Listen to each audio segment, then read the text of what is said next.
Hi ಎಲ್ರಿಗೂ welcome to Shrimati YouTube channel. Hi ಎಲ್ಲರೂ ಹೇಗಿದ್ದೀರಾ? ಐ ಹೋಪ್ ಎಲ್ಲರೂ ಕೂಡ ಚೆನ್ನಾಗಿದೆ ಅಂತ ಭಾವಿಸ್ತೀನಿ. ನಾನು ಕೂಡ ತುಂಬ ಚೆನ್ನಾಗಿದ್ದೀನಿ. ಮೇಲೆ ಹತ್ಬಿಟ್ಟು ಮದು ಏನು ಮಾಡ್ತಿದ್ದಾಳೆ ಅಂತ ನೋಡ್ತಿದ್ದೀರಾ? ಬನ್ನಿ ತೋರಿಸ್ತೀನಿ ಈ ವಿಡಿಯೋದಲ್ಲಿ ನಾನು ಏನು ಮಾಡ್ತಾಯಿದ್ದೀನಿ ಅಂತ. ಇನ್ನು ಯಾರೆಲ್ಲ ನನ್ನ ಚಾನಲ್ ಸಬ್ಸ್ಕ್ರೈಬ್ ಮಾಡ್ಕೊಂಡಿಲ್ವೋ ಸಬ್ಸ್ಕ್ರೈಬ್ ಮಾಡ್ಕೊಳ್ಳಿ, ಬೆಲ್ ಐಕನ್ನು ಪ್ರೆಸ್ ಮಾಡಿ, ಆಲ್ ನೋಟಿಫಿಕೇಷನ್ ನಿಮಗೆ ಬರ್ತಾ ಹೋಗುತ್ತೆ. ಲೈಕ್ ಮಾಡಿ, ಶೇರ್ ಮಾಡಿ, ಕಮೆಂಟ್ ಮಾಡಿ. ಇವತ್ತು ನಮ್ಮ ಅಮ್ಮಂಗೆ 15 ದಿವಸದಿಂದ ಕರಿತಿದೆ, ಬಾರಮ್ಮ ನಮ್ಮ ಮನೆಗೆ ಬಾರಮ್ಮ ಅಂತ. ಧನಿಯಾ ಪುಡಿ ಖಾಲಿಯಾಗಿತ್ತು, ಮಾಡಿಸ್ಕೊಡು ಅಂತ ಕರೆದ್ರೆ ನಮ್ಮಮ್ಮ ಇವತ್ತು ಬಂದಿದೆ. 2 kg ಧನಿಯಾ ಮತ್ತು 1 kg ಖಾರಕ್ಕೆ ತಕ್ಕಂತೆ ಒಣಮೆಣ್ಸಿನ್ಕಾಯಿ ತೊಗೊಂಡಿದ್ದೀನಿ. ಮತ್ತು ಇಲ್ಲಿ ಕಾಳುಗಳೆಲ್ಲ ನಮ್ಮಮ್ಮ ಹೇಳ್ತಾ ಹೋಗ್ತಾಯಿತ್ತು, ಎಲ್ಲ ತಕ್ಕೊಟ್ಟೆ. ನಮ್ಮಮ್ಮ ಎಲ್ಲ ಕ್ಲೀನ್ ಮಾಡಿ ಕೊಟ್ಟರು. ತೊಗೊಂಬಂದೆಲ್ಲ ಇಲ್ಲಿ ಜೋಡಿಸ್ಕೊಂಡಿದ್ದೀನಿ. ಏನೇನು ಬೇಕು, ಎಷ್ಟೆಷ್ಟು ಬೇಕು, ಏನೇನು ಕ್ವಾಂಟಿಟಿಯಲ್ಲಿ ಎಷ್ಟೆಷ್ಟು ಬೇಕು ಅಂತ ನಮ್ಮಮ್ಮ ಹೇಳ್ತಾಯಿತ್ತು. ಹಾಗೆ ನಮ್ಮಮ್ಮ ಹೇಳ್ದಂಗೆ ಸರಿಯಮ್ಮ, ಇನ್ನೂ ಏನೇನು ಬೇಕು ಅಂತ ಎಲ್ಲ ನೀಟಾಗಿ ತಕ್ಕೊಟ್ಟೆ. ಇವಾಗ ನಾನಿಲ್ಲಿ 2 kg ಧನಿಯಾ, 1 kg ಮೆಣಸಿನಕಾಯಿ ಇಷ್ಟನ್ನು ನಾನು ತೊಗೊಂಡಿದ್ದೀನಿ. ಮತ್ತು ಕಾಳುಗಳೆಲ್ಲ ಇಟ್ಕೊಂಡಿದ್ದೀನಿ. ನಮ್ಮಮ್ಮ ಇವಾಗ ಉರಿತಾ ಇದ್ದಾರೆ ಒಂದು ಸೈಡಲ್ಲಿ. ಏನೇನು ಬೇಕು ಏನೇನು ಬೇಡ ಅಂತ ನಾನು ಕೇಳ್ತಾ ಇದ್ದೆ. ಸಾಕಪ್ಪ 2 kgಗೆ 2 kg ಧನಿಯಾ ಸಾಕು, 1 kg ಅದಕ್ಕೆ ಒಣಮೆಣ್ಸಿನ್ಕಾಯಿ ಸಾಕು, ಇಷ್ಟಾರೆ ನಿಮಗೆ ಖಾರ ಆಗುತ್ತೆ ಅಂತಂತು. ಸರಿ ಅಂದ್ಬಿಟ್ಟು ನಾನು ಸುಮ್ಮನೆ ಆದೆ. ನಮ್ಮಮ್ಮ ಉರಿತಾಯಿತ್ತು, ನೋಡ್ತಾಯಿದ್ದೆ. ಗುಂಟೂರು ಮೆಣಸಿನ್ಕಾಯಿ, ಖಾರದ ಮೆಣಸಿನ್ಕಾಯಿ, ಬ್ಯಾಡಗಿ ಮೆಣಸಿನ್ಕಾಯಿ 3 ಸೇರಿದ್ರೆ ಇಲ್ಲಿ ನನಗೆ 1 kg ಒಣಮೆಣ್ಸಿನ್ಕಾಯಿ ಸರಿ ಹೋಯಿತು. ಹಾಗೆ ನಮ್ಮಮ್ಮ ಲೋ ಫ್ಲೇಮಲ್ಲಿ ಇಟ್ಕೊಂಡು ನೀಟಾಗಿ ಧನಿಯಾ ಹುರ್ಕೋಬೇಕು. ಐ ಫ್ಲೇಮಲ್ಲಿದ್ದರೆ ಚೆನ್ನಾಗಿರಲ್ಲ, ಸುಮ್ಮನೆ ಬ್ಲ್ಯಾಕ್ ಆಗುತ್ತೆ, ಚೆನ್ನಾಗಿ ಟೇಸ್ಟು ಕೂಡ ಬರಲ್ಲ ಅಂತು. ಲೋ ಫ್ಲೇಮಲ್ಲೇ ಇಟ್ಕೊಂಡು ಚೆನ್ನಾಗಿ ಹುರ್ಕೋಬೇಕು, ಇಲ್ಲಾಂದರೆ ಟೇಸ್ಟು ಚೆನ್ನಾಗಿ ಬರೋದಿಲ್ಲ ಅಂತು. ಸೊ ಹಂಗಾಗಿ ನಮ್ಮಮ್ಮನೇ ಇಲ್ಲಿ ನೀಟಾಗಿ ಹುರ್ಕೊಡ್ತಾಯಿದ್ದೆ. ನಾನು ಯಾವತ್ತಿದ್ರೂ ನಮ್ಮಮ್ಮನೇ ಬರಬೇಕು. ನನಗೆ ಮಸಾಲೆ ಹಿಟ್ಟು ಖಾಲಿ ಆದಾಗ ನಮ್ಮಮ್ಮನೇ ಬಂದು ಮಾಡಿಕೊಡೋದು ನನಗೆ. ನೋಡಿ ಈ ಥರ ಚೆನ್ನಾಗಿ ಹುರ್ಕೊಳ್ಳೋಣ. ಇನ್ನು ಯಾರ್ಯಾರು ನಿಮ್ಮ ಅಮ್ಮನ ಹತ್ರ ಎಲ್ಲ ಹೆಲ್ಪ್ ಮಾಡಿಸ್ಕೊಂಡು ಮಸಾಲೆ ಹಿಟ್ಟು, ಮನೆ ಕೆಲಸ ಆಗಲಿ ಏನಾರಾಗಲಿ ಸಣ್ಣ ಪುಟ್ಟ ಕೆಲಸ ಖುಷಿ ಕೊಡೋ ಅಂಥದ್ದು ಯಾರ್ಯಾರು ಮಾಡಿಸ್ಕೊತಾ ಇದ್ದೀರಾ, ಈ ವಿಡಿಯೋ ನೋಡಿದ್ರೆ ಪ್ಲೀಸ್ ಒಂದು ಲೈಕ್ ಮಾಡಿ, ಕಮೆಂಟ್ ಮಾಡಿ, ಶೇರ್ ಮಾಡಿ. ಹಾಗೆ ಈ ಥರ ನೀಟಾಗಿ ಹುರ್ಕೊಳ್ಳೋಣ. ನಾನಿವತ್ತು ಧನಿಯಾ ಎಲ್ಲ ಹುರಿದು ನಮ್ಮಮ್ಮ ಮೇಲಿಂದ ಪಾತ್ರೆ ದಬಾಕೊಂಡು ಬೀಳಬೇಕಿತ್ತು. ನಮ್ಮಮ್ಮಂಗೆ ಪ್ಲಾಸ್ಟಿಕ್ ಕೊಟ್ಟಿದ್ರೆ, ಅಮ್ಮ ಬಕೆಟು ಇದರೊಳಗಡೆ ಹಾಕಮ್ಮ ಚೆನ್ನಾಗಿದೆ ಅಂತ ಅಂದ್ಬಿಟ್ಟು ತೊಳೆದ್ಬಿಟ್ಟು ಬಕೆಟ್ ಕೊಟ್ಟರೆ, ಬೇಡಮ್ಮ ಇದು ಬಿಸಿ ಬಿಸಿ ಹಾಕ್ತೀವಲ್ಲ ಕಾಳುಗಳೆಲ್ಲ, ಆಮೇಲೆ ಸುಟ್ಟೋಗ್ಬಿಟ್ರೆ ಚೆನ್ನಾಗಿರಲ್ಲ, ಇದು ಬೇರೆ ಏನಾದ್ರು ಕೊಡು ಅಂತ ಮೇಲೆ ದಬ್ರಿಗೆ ತೊಗೊಳ್ಳೋಣ ದೊಡ್ಡದು ಅಂತಂದ್ಬಿಟ್ಟು ಸರಿ ಅಂದ್ಬಿಟ್ಟು ನಾನು ಮೇಲೆ ಹತ್ತಿದೆ. ಕೈ ಜಾರು ಬಿಡೋದಾ, ಸರಿಯಾಗಿ ಬೀಳ್ತಿದೆ ಇವತ್ತು. ಬನ್ನಿ ನಮ್ಮಮ್ಮ ಖುಷಿ.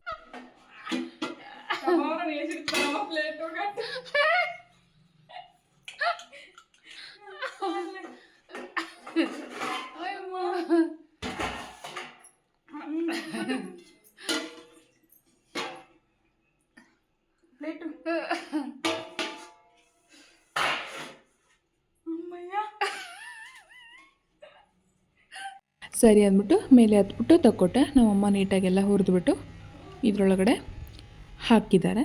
ಬನ್ನಿ ಹಾಗೆ 1 by 1 ಹುರಿದ್ಬಿಟ್ಟು ನಾನು ಅಲ್ಲೇ ಕ್ವಾಂಟಿಟಿ ಹೇಳ್ತಾ ಹೋಗ್ತೀನಿ. ಫಸ್ಟ್ಗೆ ನಾವು ಧನಿಯಾ ಹುರ್ಕೊಂಡಿದ್ದು ಆಯಿತು. ಇಲ್ಲಿ 100 ಗ್ರಾಮ್ ಅರಿಶಿನ ಕೊಂಬನ್ನು ನೀಟಾಗಿ ಹುರ್ಕೊಳ್ಳೋಣ.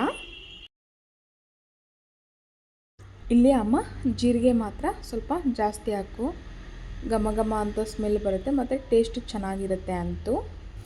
ಹಾಗಾಗಿ ನಾನಿಲ್ಲಿ ಜೀರಿಗೆ ಮಾತ್ರ 1/4 kg ತೊಗೊಂಡಿದ್ದೀನಿ. ಅಮ್ಮ ಹೇಳ್ದಂಗೆ ನೀಟಾಗೆಲ್ಲ ಅಮ್ಮ ಹೇಳಿದ ಪ್ರಕಾರನೇ ತೊಗೊಂಡೆ. ನೀಟಾಗಿ ಅಮ್ಮನೇ ಎಲ್ಲ ಹುರ್ಕೊಡ್ತಾ ಇದ್ದಾರೆ. ಚೆನ್ನಾಗಿ ಲೋ ಫ್ಲೇಮಲ್ಲಿ ಇಟ್ಕೊಂಡು ಬ್ರೌನಿಷ್ ಕಲರ್ ಬರೋವರೆಗೂ ಚೆನ್ನಾಗಿ ಹುರ್ಕೊಳ್ಳೋಣ. ಇದು 1/4 kg.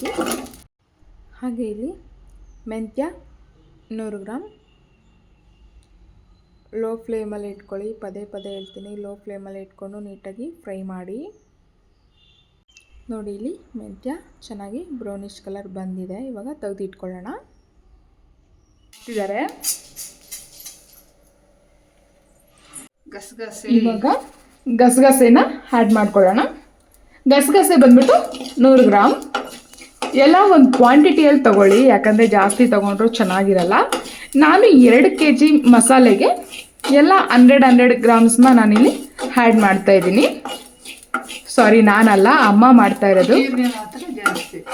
ಜೀರಿಗೆ ಮಾತ್ರ ಜಾಸ್ತಿ ಅಂತೆ, ಯಾಕಂದರೆ ಟೇಸ್ಟು ಚೆನ್ನಾಗಿ ಕೊಡುತ್ತಂತೆ ಸಾಂಬಾರು. ಸೊ ಹಂಗಾಗಿ ಜೀರಿಗೆ ಇಲ್ಲಿ ಸ್ವಲ್ಪ ಜಾಸ್ತಿ ಆ್ಯಡ್ ಮಾಡ್ತಾ ಇದ್ದೀವಿ.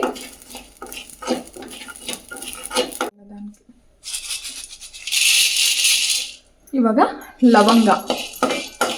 ಲವಂಗನೂ ಸೇಮ್ 100 ಗ್ರಾಮ್.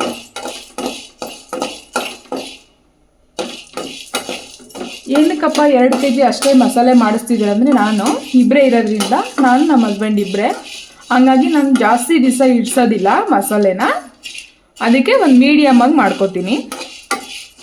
6 ತಿಂಗಳಿಗೊಂದ್ಸಲ, ವರ್ಷನೇ ಆಗುತ್ತೆ ಒಂದೊಂದು ಟೈಮು ಮಾಡಿಕೊಂಡ್ರೆ.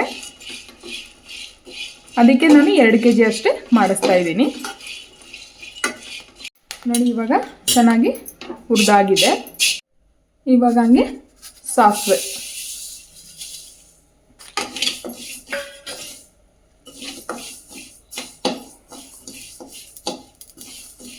ಇದು ಸಾಸಿವೆ ಚೆನ್ನಾಗಿ ಚಿಟಪಟ ಅನ್ನತ್ತೆ ಬೇಗ, ಹಾಗೆ ಕೈ ಆಡಿಸ್ತಾ ಇರಿ ಚೆನ್ನಾಗಿ, ಇಲ್ಲಾಂದರೆ ಸೀದೋಗೋ ಚಾನ್ಸಸ್ ಇರುತ್ತೆ ಮತ್ತು ಸ್ಮೆಲ್ಲು ಸಾಂಬಾರು ಹಂಗಂಗೆ ಸ್ಮೆಲ್ ಬರ್ತಾ ಇರುತ್ತೆ. ಹಂಗಾಗಿ ನಾವೇನು ಮಾಡಬೇಕಂದ್ರೆ ಹಂಗೆ ಕೈ ಆಡಿಸ್ತಾ ಇದ್ದರೆ ಚೆನ್ನಾಗಿರುತ್ತೆ. ಆದಷ್ಟು ನೀವು ಸ್ಲೋ ಫ್ಲೇಮಲ್ಲೇ ಇಟ್ಕೊಂಡು ಹುರ್ಕೊಳ್ಳಿ. ನೋಡಿ ಹಂಗೆ ಇಲ್ಲಿ ಅಕ್ಕ ತಂದುಕೊಟ್ಟಿದೆ ಮೆಣಸಿನ್ಕಾಯಿ ಊರಿಂದ, ಸೂಪರಾಗಿತ್ತು. ಆಗಲೇ ನಾವು ಇವತ್ತೇನು ಬಿಡಿಸ್ಕೊ ಇಟ್ಕೊಂಡಿರಲಿಲ್ಲ, ಇದನ್ನು ಅವತ್ತೇ ಕ್ಲೀನ್ ಮಾಡಿ ಇಟ್ಕೊಂಡಿದ್ವಿ. 15 ದಿವಸದ ಮುಂಚೆನೇ ಮಾಡಬೇಕಿತ್ತು.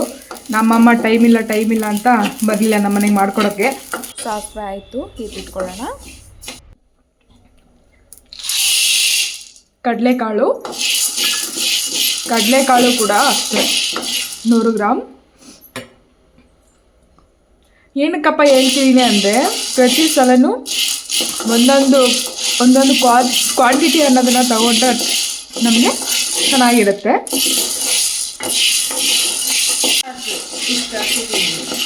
ಹೇಳಮ್ಮ ಹಂಗೆ, ನೀನೇ, ನನಗೆ ಹೇಳೋದು ಬರಲ್ಲ. ಹಾಂ ಹಾಂ ಆಮೇಲೆ ಹಾಂ ಹಾಂ ನೋಡಿ ನಾನು ಮರ್ತೋಗಿದ್ದೀನಿ ಅಮ್ಮ ಅಂದರೆ ನಮ್ಮಮ್ಮ ಎಷ್ಟು ಚೆನ್ನಾಗಿ ಹೇಳ್ತೈತೆ.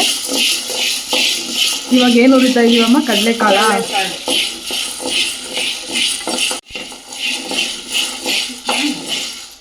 ಕಡಲೆಕಾಳು ಉರಿ ಆಯಿತು.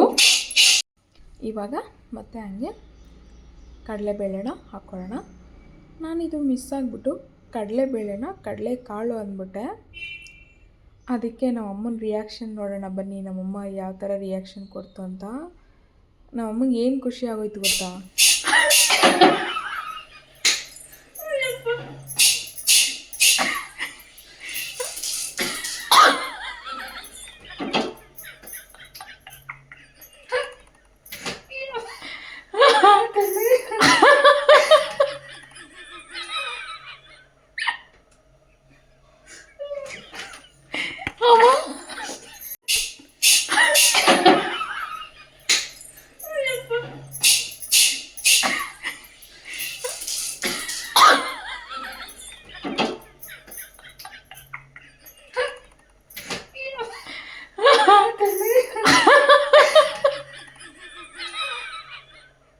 ಮಿಸ್ಸಾಗಿ ಒಂದು ಹೇಳ್ಬಿಟ್ಟೆ. ನಮ್ಮಮ್ಮ ನೋಡಿ ಎಷ್ಟು ಖುಷಿ ಆಗೋಯ್ತು ಅಂತ.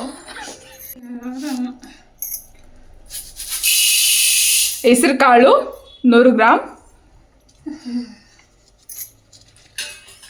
ಚೆನ್ನಾಗಿ ಹುರ್ಕೊಳ್ಳೋಣ.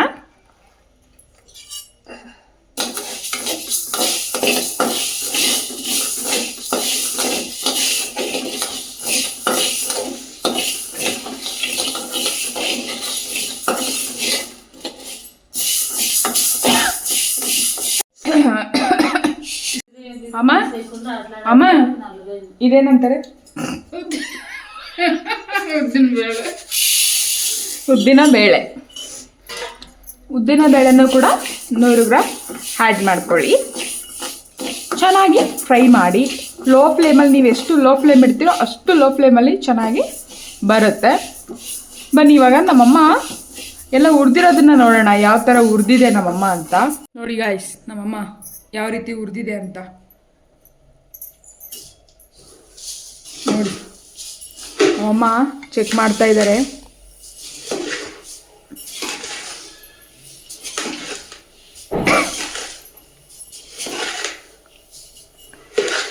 ನೀಟಾಗಿ ಮಿಕ್ಸ್ ಮಾಡ್ಕೊಳ್ಳೋಣ. ಹಾಗೆ ಮತ್ತು ಅಕ್ಕಿ ಕೂಡ ಆ್ಯಡ್ ಮಾಡಿಕೊಂಡು ನೀಟಾಗಿ ಹುರ್ಕೊಳ್ಳೋಣ. ಅಮ್ಮ ಇದನ್ನೇನಂತಾರೆ? ಅಕ್ಕಿ ಅಂತಾರೆ ಏನಂತಾರೆ? ನನಗೆ ಗೊತ್ತಿಲ್ಲಮ್ಮ. ಭತ್ತ ಅಂತಾರಾ? ಏನು ತೆಲುಗಲ್ಲಿ ಹೇಳ್ತೈತೆ ಗೈಸ್ ನಮ್ಮಮ್ಮ. ಭತ್ತ ಅಂದರೆ ಒಡ್ಲು ಅಂತೆ, ಒಡ್ಲು ಅಂತಾನೆ ಅನ್ನೋದು. ಕನ್ನಡದಲ್ಲಿ ಭತ್ತ ಅಂತೆ, ತೆಲುಗಲ್ಲಿ ಒಡ್ಲು ಅಂತಾರಂತೆ. ನಂಗೆ ಅರ್ಥ ಆಗಲಿ ಅಂತ ನಮ್ಮಮ್ಮ ಹೇಳ್ತೈತೆ. ಈ ಥರ ಚೆನ್ನಾಗಿ ಬ್ರೌನಿಷ್ ಕಲರ್ ನೋಡ್ತಾ ಇರ್ಬೋದು ನೀವು, ಚೇಂಜ್ ಆಗಿದೆ. ಈ ಥರ ಬ್ರೌನಿಷ್ ಕಲರ್ ಬರೋವರೆಗೂ ಚೆನ್ನಾಗಿ ಹುರ್ಕೊಳ್ಳೋಣ. ಅಮ್ಮ ಆಯಿತಾ? ಇನ್ನೂ ಆಗಬೇಕಾ? ಇನ್ನೂ ಸ್ವಲ್ಪ ಆಗಬೇಕಾ? ಸರಿ, ಇನ್ನೂ ಸ್ವಲ್ಪ ಆಗಬೇಕಂತೆ. ವೆಯ್ಟ್ ಮಾಡೋಣ. ಲಾಸ್ಟ್ ಫೈನಲ್ ಇದೊಂದೇ ಇರೋದು, ಇನ್ನೊಂದಿದೆ. ಅದೇನಂದರೆ ಮೆಣಸಿನಕಾಯಿ. ಓ ಸಾರಿ, ಕರ್ಬೇವಿನ ಸೊಪ್ಪು ಮರ್ತೋಗಿದ್ದೀನಿ.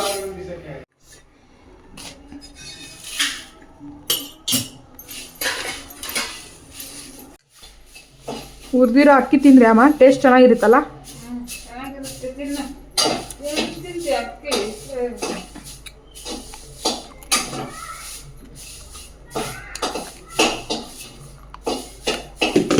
ಅಮ್ಮ ಸುಡ್ತಾ ಇದೆ. ಆ ಪ್ಲಾಸ್ಟಿಕ್ ಡಬ್ಬಕ್ಕೆ ಹಾಕಿದ್ರೆ ಅದು ಸುಟ್ಟೋಗುತ್ತೇನೋ ಅಲ್ವಾ? ಮತ್ತೇನು ಮಾಡೋದು? ಫ್ಯಾನ್ ಹತ್ರ ಇಡ್ಲಾ? ಇಷ್ಟೊತ್ತಿಗೆ ಇಟ್ಟಿದ್ರೆ ತಣ್ಣಗಾಗ್ತಿತ್ತೇನಪ್ಪ ಅಲ್ವಾ? ಇವಾಗ ಮೆಣಸಿನ್ಕಾಯಿ ಇರ್ಬೋವರೆಗೂ ಅದನ್ನ ಇಡ್ಲಾ? ಇದನ್ನು ಹಾಕ್ಬಿಡು, ಕರ್ಬೇವಿನ ಸೊಪ್ಪು ಎಲ್ಲ ಮಿಕ್ಸ್ ಮಾಡು. ಹೋಗಿ ಫ್ಯಾನ್ ಹತ್ರ ಇಡ್ತೀನಿ, ಚೆನ್ನಾಗಿ ಒಣಗುತ್ತೆ. ಸಾರಿ, ಚೆನ್ನಾಗಿ ತಣ್ಣಗಾಗುತ್ತೆ. ನೋಡಿ ಗಾಯ್ಸ್, ನಮ್ಮ ಅಮ್ಮಗೆ ಇಷ್ಟು ಸಿಕ್ಕಿದ್ರೆ ಸಾಕು. ನಮ್ಮಮ್ಮ ನನಗೆ ಹಬ್ಬ ಮಾಡಿಬಿಡ್ತೈತೆ. ಇಷ್ಟನ್ನೇ ಇವಾಗ ನಾನು ಫ್ಯಾನ್ ಹತ್ರ ತೊಗೊಂಡೋಗಿ ತಣ್ಣಗೆ ಮಾಡ್ಕೊಬರ್ತೀನಿ. ನೀನು ಅಷ್ಟೊತ್ತಿಗೆ ಮೆಣಸಿನ್ಕಾಯಿ ಹುರಿ, ಆಯಿತಾ? ಮಿಕ್ಸ್ ಮಾಡು. ಅದು ತಗೊಂಡು ಮಿಕ್ಸ್ ಮಾಡಮ್ಮ. ಕರ್ಬೇವಿನ ಸೊಪ್ಪು ಆಮೇಲೆ ಫ್ಯಾನ್ಗಳಿಗೆ ಸೊಯ್ ಅಂತ ಹೋಗ್ಬಿಡುತ್ತೆ. ಮಿಕ್ಸ್ ಮಾಡು ಚೆನ್ನಾಗಿ. ನೋಡಿ ಗಾಯ್ಸ್, ಹಿಂಗಿದೆ ಮಸಾಲೆ ಹಿಟ್ಟು ರೆಡಿ ಮಾಡ್ತಾ ಇದ್ದೀವಿ. ವೇಲ್ ಕೊಡ್ಲಾ? ಇಲ್ಲ ಇದೆ ಟವಲ್ ಸಾಕಾ? ಕಟ್ಕೋ ಚೆನ್ನಾಗಿ. ಆಮೇಲೆ ಅಯ್ಯೋ ಆಗ್ತಾ ಇಲ್ಲ ಅಂತ್ಯ.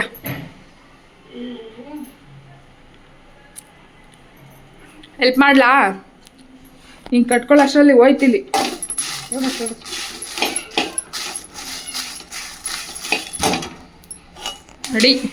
ರೆಡಿ ನಮ್ಮಮ್ಮ. ನೋಡಿ ಹೆಂಗಿದೆ ನಮ್ಮಮ್ಮ, ಕಳ್ರ ಥರ ಇದೆ ನಮ್ಮಮ್ಮ.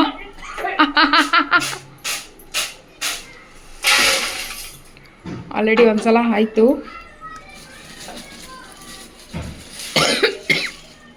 ಏನು ಘಾಟಿದೆ ಅಮ್ಮ ಮೆಣಸಿನ್ಕಾಯಿ.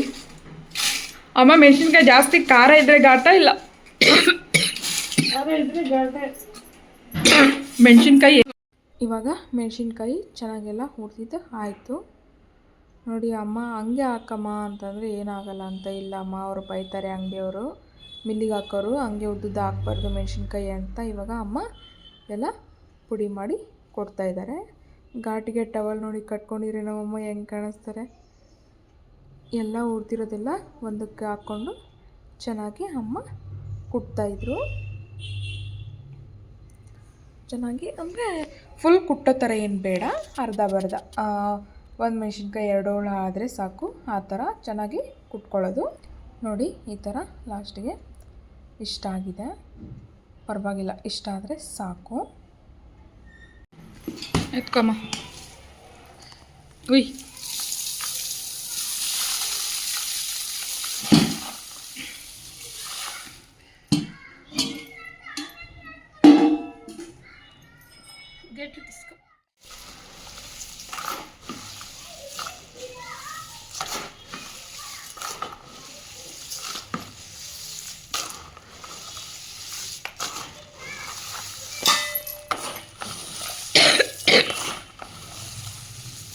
ಅಮ್ಮ ಕಾಳುಗಳೆಲ್ಲ ಸಾಕಾಯ್ತಾ? ಇನ್ನೂ ಹಾಕ್ಬೇಕಿತ್ತ?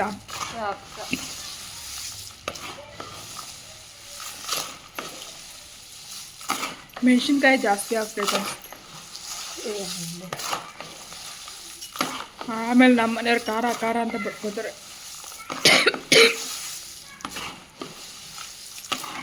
ಮಿಕ್ಸ್ ಮಾಡಿದ್ರೆ ಸರಿಯಾಗುತ್ತಲ್ವ? ಇನ್ನು ಮಿಕ್ಸ್ ಆಗಬೇಕು, ಕೆಳಗಡೆ ಇರೋಲ್ಲ. ಇವಾಗ ಹಿಂಗೆ ರೆಡಿ ಆಯಿತು. ಮಿಲ್ಲಿಗೆ ಹಾಕ್ಸ್ಕೊಂಬಂದ್ಮೇಲೆ ತೋರಿಸ್ತೀನಿ ಪುಡಿ ಹೇಗಿದೆ ಅಂತ. ನೀವು ಬೇಕಾದ್ರೆ ಟ್ರೈ ಮಾಡ್ಕೊಳ್ಳಿ. ಈ ವಿಡಿಯೋ ಎಲ್ಲರಿಗೂ ಇಷ್ಟ ಆಗುತ್ತೆ ಅಂದ್ಕೋತೀನಿ. ಇಷ್ಟ ಆದರೆ ಲೈಕ್ ಮಾಡಿ, ಸಬ್ಸ್ಕ್ರೈಬ್ ಮಾಡ್ಕೊಳ್ಳಿ, ಆಲ್ ಬೆಲ್ ಐಕನ್ನು ಪ್ರೆಸ್ ಮಾಡಿ. ನೋಟಿಫಿಕೇಷನ್ ನಿಮಗೆ ನಾನು ಏನೇ ಮಾಡಿದ್ರು ನಿಮಗೆ ಬೇಗ ನೋಟಿಫಿಕೇಷನ್ ಬರುತ್ತೆ. ಫಾಲೋ ಮಾಡಿ. Thank you. ಇಲ್ಲಿಗೆ ಹಾಕ್ಸ್ಕೊಂಬಂದಮೇಲೆ ಪುಡಿ ಹೇಗಿದೆ ಅಂತ ನಾನು ರಿವ್ಯೂ ಕೊಡ್ತೀನಿ. ಬಾ.